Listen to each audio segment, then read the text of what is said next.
Welcome student. आज हम लोग टॉपिक करने जा रहे हैं आपका जो चैप्टर है degenerative disorder of CNS. What is degenerative disorder. Degenerative disorder जो है वो किस वजह से होते हैं, डीजनरेशन ऑफ सेल की हो जाती है, जिसकी वजह से क्या हो रहा होता है, इफेक्ट आ रहा होता है किसके ऊपर, टिश्यू के ऊपर, ऑर्गन्स के ऊपर आ रहा होता है। ठीक है, और वक्त के साथ साथ क्या होता है, ये बढ़ता चला जाता है। और weather due to normal body liver और lifestyle choice such as exercise और ईटिंग हैबिट। दूसरी बात ये है कि डीजनरेशन डिसऑर्डर एक ऐसी चीज़ है कि जो नॉर्मल बॉडी हो उसमें भी हो रहा होता है, जो नॉर्मल बॉडी नहीं है उसमें भी हो रहा होता है। But while you are doing exercises और आप लाइफस्टाइल मॉडिफिकेशन कर रहे होते हो तो क्या हो जाता है, you delay this process.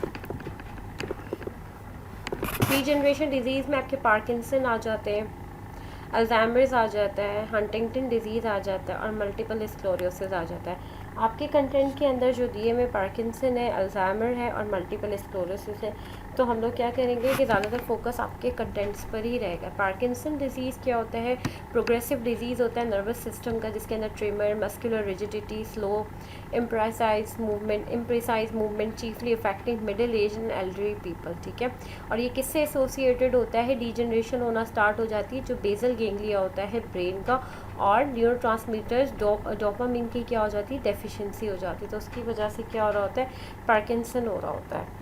Parkinson disease की क्या कॉज है, जिस तरह से मैंने आपको बताया, डिटोरिएशन हो रहा होता है, डीजनरेशन हो जाता है बेसल गैंग्लिया का, डिटोरिएशन ऑफ न्यूरॉन्स हो जाती है नर्व सेल की, किधर हो जाती है, सबस्टेंशियल नाइग्रा के अंदर। When functioning normally, these neurons produce a vital brain chemical known as dopamine. Normal हालात में ये डोपामिन प्रोड्यूस कर रहे होते हैं, बट यहाँ पे क्या होना शुरू हो जाती है, डिटोरिएशन होना स्टार्ट हो जाती है, जिसकी वजह से क्या डेवलप हो रहा होता है, पार्किंसन डिजीज़ डेवलप हो रहा है। वाई डज पार्किंसंस डिजीज़ अगर क्यों हो रहा होता है, there is increasing evidence that Parkinson's disease may be inherited. ज़्यादातर ये कहा जाता है कि ये जेनेटिक होता है, it transfer from person to person family. ठीक है, ये चीज़ होती है। There is a considerable controversy है surrounding possibility of genetic cause. इसके अलावा और भी जो कॉज है पार्किंसन डिजीज़ के, उससे रिलेटेड कंट्रोवर्सी है। क्या कहा जाता है, in small number of families specific genetic abnormality leading to the illness have been identified. ये क्यों हुआ है, क्योंकि स्टडी हुई है, कुछ फैमिलीज ऐसी होती हैं जो कि ये जीन जो है वो ट्रांसफर कर देती है। However the vast majority of the people with Parkinson disease, इसके अंदर क्या हो रहा होता है, म्यूटेशंस वगैरह हो रही होती हैं और डोपामिन की जो है इनसफिशिएंसी हो रही है, कोई न्यूरोएंडोक्राइन एबनॉर्मलिटी की वजह से भी ये डेवलप हो रहा होता है। इसके क्या क्या सिम्टम्स होते हैं, जिस तरह से मैंने आपको बताया, वीकनेस हो जाती है और इम्प्रेसाइज मूवमेंट हो रही होती है, डिफ़िकल्टी हो रही होती है मूवमेंट के ऊपर, आपके जो मसल्स हैं जो पेशेंट होता है उसके स्टिफ हो जाते हैं। इसके अलावा trimmers of the head and hand भी देखा गया है। Parkinson is a progressive disorder होता है जो कि वक्त के साथ साथ वर्स कर रहा होता है। स्लोनेस और वॉलंटरी मूवमेंट क्या होती है, जिस तरह से कि वॉकिंग हो गई, रोलिंग ओवर द बेड, ये सारी की सारी क्या हो रही होना शुरू हो जाती है, डिस्टर्ब होना शुरू हो जाती है। फेशियल एक्सप्रेशन, मोनोटोनस स्पीच वगैरह और डिक्रीज आइज ब्लिंकिंग, इस पे इफेक्ट आ रहा होता है। बैलेंस पे इफेक्ट आ रहा होता है, sit to stand to sit के अंदर एबनॉर्मल टोन और स्टिफनेस हो जाती है ट्रंक की और एक्सट्रीमिटीज़ की, और स्वॉलिंग प्रॉब्लम स्टार्ट हो जाती है लेटर स्टेज के अंदर। 5 स्टेज होती है पार्किंसन की। Stage 1 is the mildest form of Parkinson. At this level there may be unusual symptoms, कोई इतने खास सिम्टम्स नहीं आ रहे होते, but they are not severe enough to interfere with daily task. मैंने जिस तरह से बताया कि इतने सीवियर नहीं आ रहे होते कि आपकी डेली लाइफ के अंदर क्या कर रहे हैं, ये इंटरफेयर कर रहे हो। और अक्सर औकात ये होता है कि ये मिस हो जाते हैं, लेकिन वहाँ पे क्या होती है, प्रेजेंस होती है पार्किंसन की। तो दिस इज़ स्टेज 1। स्टेज 2 क्या होती है, कंसिडर्ड मॉडरेट फॉर्म होती है पार्किंसन की, and the symptoms are much more noticeable than those of experience in stage 1। Stage 1 में इतने नहीं हो रहे होते, स्टेज 2 में आना शुरू हो जाते हैं, जिस तरह से स्टिफनेस, ट्रिपर, मस्कुलोस्केलेटल रिलेटेड जो फीचर्स है वो आपके स्टेज 2 के अंदर आना शुरू हो जाते हैं। ठीक है, noticeable and changes, facial expression हो गया कर, while muscle stiffness, prolong task completion. Stage 2 does not empire balance, इसके अंदर बैलेंस नहीं जा रहा होता है। स्टेज 3 के अंदर जो है वो ज़्यादा प्रॉब्लम स्टार्ट हो जाती है, और इधर ही जो है ना पेशेंट को 2 के अंदर डाउट हो रहा होता है, कुछ टेस्ट होते हैं तो अंडर कंट्रोल आ जाती है। 3 के अंदर जो है वो कंडीशन बढ़ती जाती है, प्रोग्रेस होना शुरू हो जाती है, और सिम्टम्स भी जो हैं वो क्या हो जाते हैं, प्रोग्रेस होना शुरू हो जाते हैं, ठीक है। इसके अंदर लॉस ऑफ बैलेंस आ जाता है, रिफ्लेक्सेस जो है वो डिक्रीज़ होना शुरू हो जाते हैं। This is why falls are common in stage 2। Stage 2 के जो स्टेज 3 के पेशेंट होते हैं वो क्या होते हैं, गिर जाते हैं। क्यों? क्योंकि उनका बैलेंस कंट्रोल नहीं होता। Stage 4 independent separate Parkinson's patient from stage 3 and 4. During stage 4 it's possible to stand without assistance, however movement may require a walker. अच्छा, स्टेज 4 के अंदर क्या होता है, इसके अंदर क्या होता है कि पेशेंट वॉक तो कर रहा होता है, सब कुछ कर रहा होता है, लेकिन प्रिसाइज मूवमेंट नहीं हो रही होती, और उसको क्या चाहिए होता है, गेटिंग एड्स चाहिए होते हैं, वॉकिंग एड्स चाहिए होते हैं, जिसके थ्रू वो क्या कर सके, मूव कर सके, और असिस्टिव डिवाइस की ज़रूरत होती है। स्टेज 5 मोस्ट एडवांस और डेबिलिटेटिंग स्टेज होती है पार्किंसन की। इसके अंदर क्या हो रहा होता है, स्टिफनेस बहुत ज़्यादा बढ़ जाती है। फ्रीजिंग अपॉन स्टैंडिंग, अगर खड़ा है तो खड़ा रहेगा, बैठा है तो बैठा रहेगा। पेशेंट रिक्वायर व्हील चेयर और often unable to stand without falling, ठीक है, और वो नहीं खड़ा हो सकता। Around the clock assistance is required to prevent falls, ठीक है, हर वक्त उसको असिस्टेंट चाहिए होती है, डर लगा रहता है कि वो गिर ना जाए। तो आपको क्या याद होना चाहिए कि पार्किंसन होता क्या है, इसका क्या कॉज होता है, इसके सिम्टम्स क्या होते हैं, जो चीज़ें आपने याद रखनी, और इसके 5 स्टेजेस कौन कौन से होते हैं, और 5 स्टेजेस में क्या क्या होता है। इसका ट्रीटमेंट क्या होता है, इसको प्रॉपरली ट्रीट नहीं किया जाता, मेडिकेशंस दी जाती हैं उसके सिम्टम्स को कंट्रोल करने के लिए, और अक्सर केसेस के अंदर अगर ये बढ़ जाए तो सर्जरी हो रही होती है। मेडिकेशन में help you to manage problems with walking, movement and tremor. Physiotherapy हो रही होती है, न्यूरो ट्रांसमीटर्स दे रहे होते हैं, जैसे medication increase in substitute for dopamine, dopamine नहीं काम कर रहा, इनसफिशिएंसी है, तो फिर न्यूरो ट्रांसमीटर्स दे रहे हैं जो कि डोपामिन आप उसको प्रोवाइड कर रहे हो उसके ब्रेन में, ताकि वो वर्क स्टार्ट करें। These all are the list of medicine. Surgical procedures हो रहे होते हैं, डीप ब्रेन स्टिमुलेशन है, डीप ब्रेन दी जा रही होती है। इसके अलावा क्या जा रहे होते हैं, इम्प्लांट्स किए जा रहे होते हैं चेस्ट के near collar bone, there send electrical pulses to the brain and may reduce your Parkinson disease syndrome. This is about Parkinson. Next topic है हमारा पैथोलॉजी का, अल्जाइमर्स डिजीज़। अल्जाइमर्स डिजीज़ क्या होती है, ये भी न्यूरोलॉजिकल डिसऑर्डर है, जिसके अंदर क्या हो जाती है, ब्रेन सेल की डेथ हो जाती है और मेमोरी लॉस हो जाता है, और साथ साथ क्या होता है, कॉग्निटिव डिक्लाइन स्टार्ट हो जाता है। न्यूरोडिजेनरेटिव टाइप्स ऑफ डिमेंशिया, इसके अंदर सबसे ज़्यादा प्रॉब्लम आ रही होती है डिमेंशिया की। The disease start mind and gets progressively worse. Start होता है माइंड से, छोटी छोटी चीज़ भूलना, और फिर ये इतना प्रोग्रेस कर जाता है। This is known as Alzheimer disease. इसकी क्या कॉज हो सकती है, न्यूरोडिजेनरेटिव डिजीज़ है, ठीक है। It mean there is a progressive brain cell death होती है, जिस तरह से बताया टाइम के साथ साथ द टोटल ब्रेन साइज़ जो है वो श्रिंक होना शुरू हो जाता है, ठीक है। जो साइज़ है उसका वो क्या होता है, छोटा होना, सुखड़ना ब्रेन शुरू हो जाता है, उसके टिश्यूज़ वगैरह, नर्व सेल्स, उसके जो भी कनेक्शन है वो क्या होना शुरू हो जाते हैं, आहिस्ता आहिस्ता क्या होना शुरू हो जाते हैं, number in size along with number, जो भी उसके नंबर्स होते हैं वो क्या हो जाता है, डिक्रीज होना शुरू हो जाते हैं। As more as brain cells die, Alzheimer lead to significant brain shrinkage. जैसे जैसे सेल मरते चले जाते हैं, ब्रेन श्रिंक होना शुरू हो जाता है। When doctor examine Alzheimer brain tissue under the microscope, they have seen, वो क्या चीज़ देख रहे होते हैं, वो देख रहे होते हैं कि जो साइज़ है वो भी कम हो गया है, इसके अलावा जो न्यूरॉन्स हैं वो भी कम होना शुरू हो गए, नर्व सेल्स हैं वो भी कम होना शुरू हो गए, प्लाक उनको मिल रहा होता है। इसके अलावा माइक्रोस्कोपिक फाइंडिंग में टेंजल्स मिल रहे होते हैं। प्लाक क्या होता है, these clumps of protein called beta amyloid में damage and destroy brain cells in several way. किस तरह से कर रहा होता है, इंटरफेयर कर रहा होता है सेल टू सेल कम्युनिकेशन के अंदर। Although the ultimate cause of brain cell death in Alzheimer is unknown, अभी भी कॉन्ट्रोवर्शियल है कि पता नहीं किस तरह से होती है, क्या नहीं थी। इसकी क्या पैथोलॉजी होती है, इसकी पैथोलॉजी ये होती है कि clumps of protein called beta amyloid जो है कि डैमेज कर रहा होता है ब्रेन सेल्स को डिफरेंट वेज के अंदर, ये आपने याद रखना है।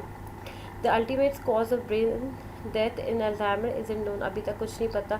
The collection of beta amyloid outside the brain cell is prime suspect, ठीक है, ज़्यादातर ये चीज़ें मिल रहा होता है बीटा एमालॉइड। टेंजल्स क्या हो रहा होता है, brain cells depends on an internal support पे ब्रेन कर रहा होता है उसके ट्रांसपोर्ट सिस्टम पे to carry nutrients and other essential, ठीक है। लेकिन फिर क्या हो रहा होता है, जब पूरा का पूरा सिस्टम ही बिल्कुल ही सप्रेस हो जाता है, सेल डेथ स्टार्ट हो जाती है, तो क्या हो जाता है, कोऑर्डिनेशन प्रॉब्लम भी आना स्टार्ट हो जाता है सेल टू सेल के अंदर। सिम्टम्स क्या होते हैं? एट फर्स्ट इंक्रीजिंग द फॉरगेटनेस और mild confusion may be only the symptom of Alzheimer disease. क्या मिल रहा होता है कि छोटी छोटी चीज़ें ये रख के भूल गया, रीसेंट मेमोरी भूल जाएगा, कल क्या हुआ था, मैं क्या कहाँ गया था, कहाँ खाना गया था। तो ये सारी चीज़ें हैं, this is the first sign indication, specially recent memories. The rate at which symptom worsen varies from person to person. अब हर पर्सन जो है वो डिफरेंट जो है ना उसके अंदर सिम्टम्स आ रहे होते हैं और वो डिफरेंट टाइम ले रहा होता है इस डिज़ीज़ को प्रोग्रेस होने में। If you have Alzheimer's, you may be the first to notice that you have unusual difficulty remembering things and organizing your thoughts. आप चीज़ों को रिलेट नहीं कर रहे होगे, आपसे ऐसे पेशेंट ये नहीं बता सकेंगे हमने लास्ट वीक कहाँ गए, क्या हुआ। वो सोच रहे होंगे क्या हुआ, कहाँ गए, किस तरीके से हुआ, और बिल्कुल ही ब्लैंक आपके सामने वो प्रेजेंट हो रहे होंगे। तो उसी से आप इसको रिकग्नाइज़ कर सकते हैं कि देयर इज़ समथिंग रॉन्ग। इसके भी स्टेजेस होते हैं। स्टेज 1 होता है माइल्ड और अर्ली, जो कि 2 से 4 साल तक रहता है। फ्रीक्वेंट रीसेंट मेमोरी लॉस जिस तरह से बताया, और एक रीसेंट कन्वर्सेशन और इवेंट भी याद नहीं रहता। Repeated question, some problem expressing and understanding language, ये भी प्रॉब्लम शुरू हो जाती है। क्या शुरू हो जाती है? रिपीट आप उनसे क्वेश्चंस करोगे, ठीक है, वो इस तरह से आपके सामने प्रेजेंट करेंगे कि आपको समझ ही नहीं पा रहे होंगे। वो उस चीज़ को परसीव करने के अंदर भी बहुत वक्त ले रहे होते हैं। Mild coordination problem, writing and using objects become difficult, ठीक है, लिखना और चीज़ों का इस्तेमाल उनके लिए डिफ़िकल्ट हो जाएगा। डिप्रेशन बहुत कॉमन हो जाएगा। मूड स्विंग्स बहुत कॉमन हो जाएगा।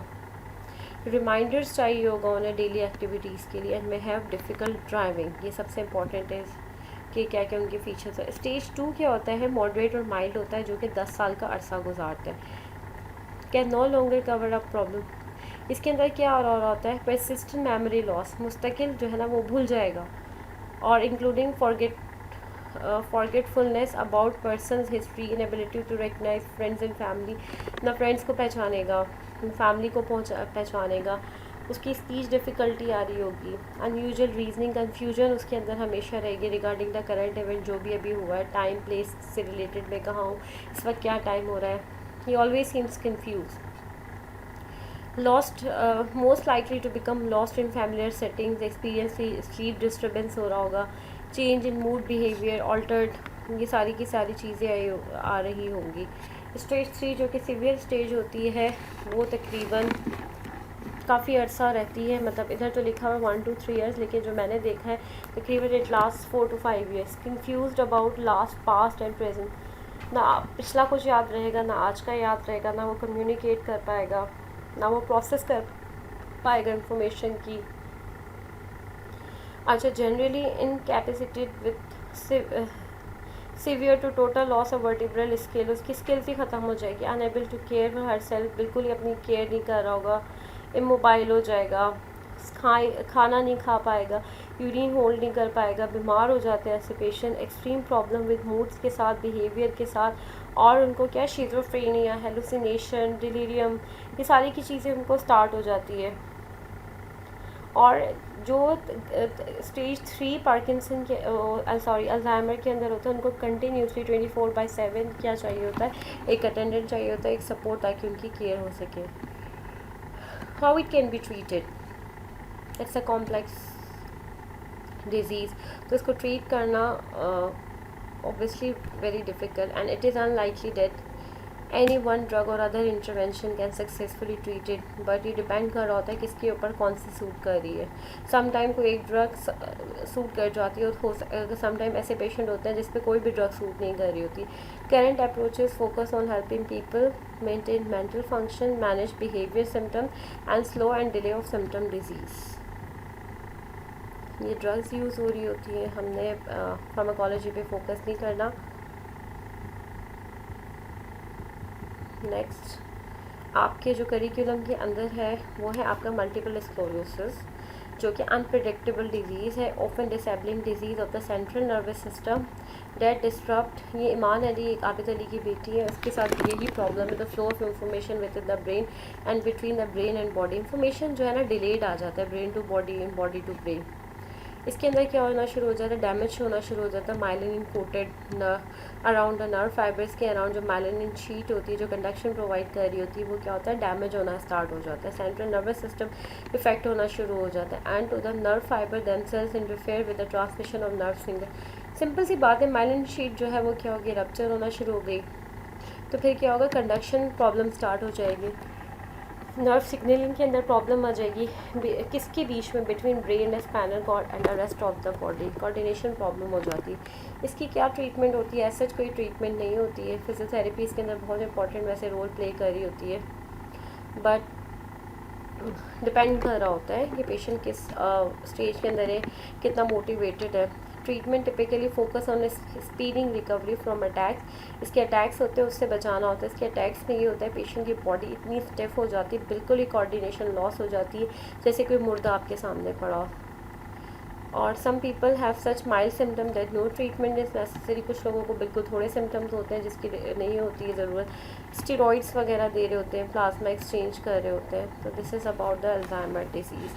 Thank you class. Many people, as they get older, notice changes in memory and thinking abilities. At first, these changes may be so subtle that they're easy to explain away as normal aging, and they may be. However, it's also possible that they're the earliest symptoms of Alzheimer's disease. Alzheimer's disease, or AD, is the most common form of dementia and accounts for 60% to 80% of all cases of dementia. In the United States alone, it is thought that one person develops AD every 66 seconds on average. This is the prevalence In the of early US, stages, but Pakistan में people भी with इसकी AD may prevalence बढ़ती notice जा रही everyday है। tasks becoming more difficult to perform than before. ये जो sign and Some symptoms typical मैंने early आपको बताया symptoms of थे, AD you may notice include facing increased problems with memory, struggling to find the right words for things, becoming confused about time or place, having trouble managing money or paying bills, experiencing changes in mood, personality, or judgment, misplacing or being unable to find things. these all are the symptoms. The symptoms of AD arise because of slow, ongoing injury to different parts of the brain. This injury, which affects nerve cells, is believed to be the result of two different processes that occur in the brains of people with AD. One involves a protein called amyloid beta, or A-beta, and the other involves a protein named tau. In the first of these processes, A-beta starts to collect inside the brain. This may begin as many as 20 years before the first signs of AD appear. A-beta is produced inside the brains of all people, but in healthy people, it is removed by the body before it can cause harm. In the brains of people with AD, A-beta clumps together in bigger and bigger groups and forms clusters known as plaques. As time goes on, plaques begin to form in more and more parts of the brain, which are responsible for learning, memory, and other tasks.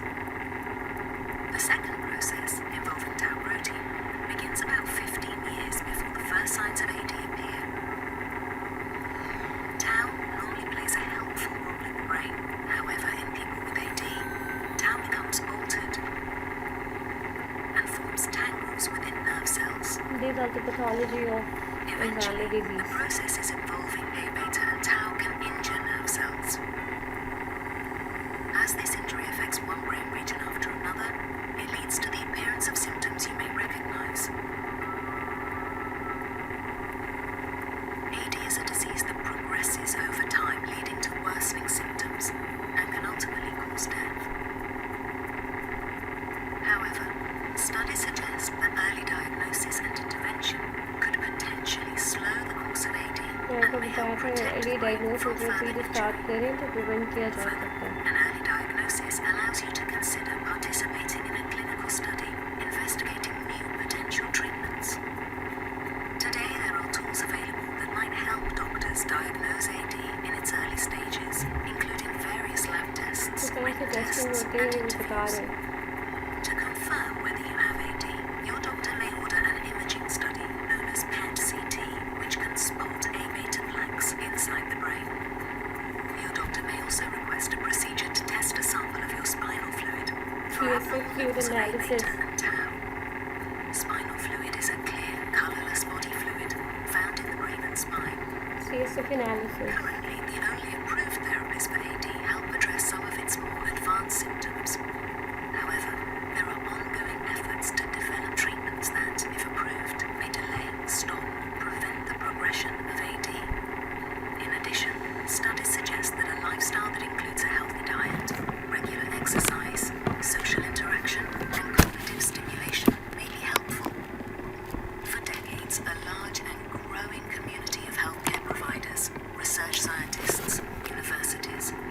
Thank and you, focusing on class. realization